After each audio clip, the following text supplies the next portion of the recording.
Nice. Lots of things going in the news, one of which people are starting to worry is the market cooling off, and this story about Zillow, which sort of hit a lot of people, backing off a little bit. What's going on here? Yeah, you know, every single day you hear a different story. It's hot, it's cooler, it's hot, it's cooler. So right now, this week, Zillow announced that they are pausing their iBuyer program indefinitely for the moment. They're claiming that it's due to not having enough people. They have so many houses backlogged. It's taken them a while to get to closing, so they're pausing.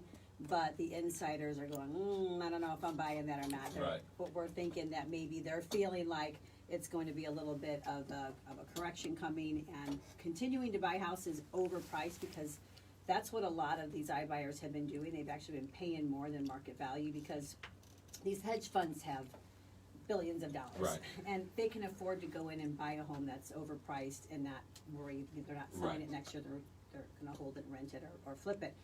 It's kind of a lost leader for some of them. So, but now that Zillow has said, hey, whoa, we're going to pause, it's giving people pause as to thinking is now the time that the housing market is going to turn around. What we have been seeing is, depends on the price point, the area, and where you price it. We're still seeing the market pretty hot. We're still seeing multiple offers, but we are seeing sellers that are starting to push it a little bit too far, and then they're sitting, and then they're having to do a price reduction and come back down. So, you know, it's taken them 12 or 15, 20 days to sell versus 20 hours. Versus 20 minutes. So, you know, the sky is falling where that's concerned. It's not shocking that sellers started to get greedy. Correct. And started to to get a little full of themselves. Yes, zealous and arrogant is a good word. Yeah, you know, it is. It's kind of crazy, because just a few years ago, gosh, you'd be begging for a full price offer. But what we're seeing is that sellers are making the mistake of looking at the most recent house or comp, and everybody thinks their house is better than the other. Right. So they look at what it escalated to versus what it started at.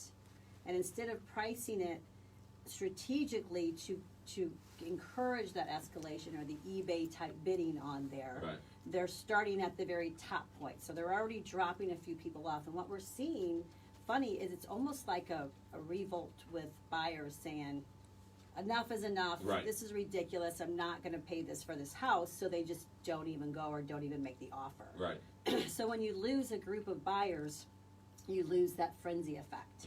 So just pricing it a little bit different, or maybe in the middle, maybe that, you know, that comp that just sold is a good comp, it is going to help raise your value, but pricing it to the escalated situation, you don't know what those 2 buyers were, or 5 buyers, or 10 buyers were that were their situation, that they were fighting against each other to escalate to that pricing. That doesn't mean your buyer is going to do the same thing. So even though it's a very busy, hot market, many of the same supply and demand rules still apply. Yes, and I look at it this way. It's very, very simple, but you know, I think people think, oh, you're just trying to list my house for cheaper, you know, and we're not. We obviously want you to get the most as possible. But if you think about it this way, if there is not enough homes and there is a plethora of buyers out there, and you priced your home $10,000 or $15,000 cheaper than what that other house just escalated to, do you not think the buyers are going to fight over that house? And what happens when they fight over that house? It raises the price. Right. Wait a minute. This house is $500,000. The house down the street went for $575.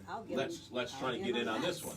Right. So I always say to people, just the very simple explanation is, it's almost impossible to underprice a house right now. So if you're going to make an error, I would say what I see, not even just me speculating, what I see is when you err on a little bit lower price point versus going to the high price point, you win.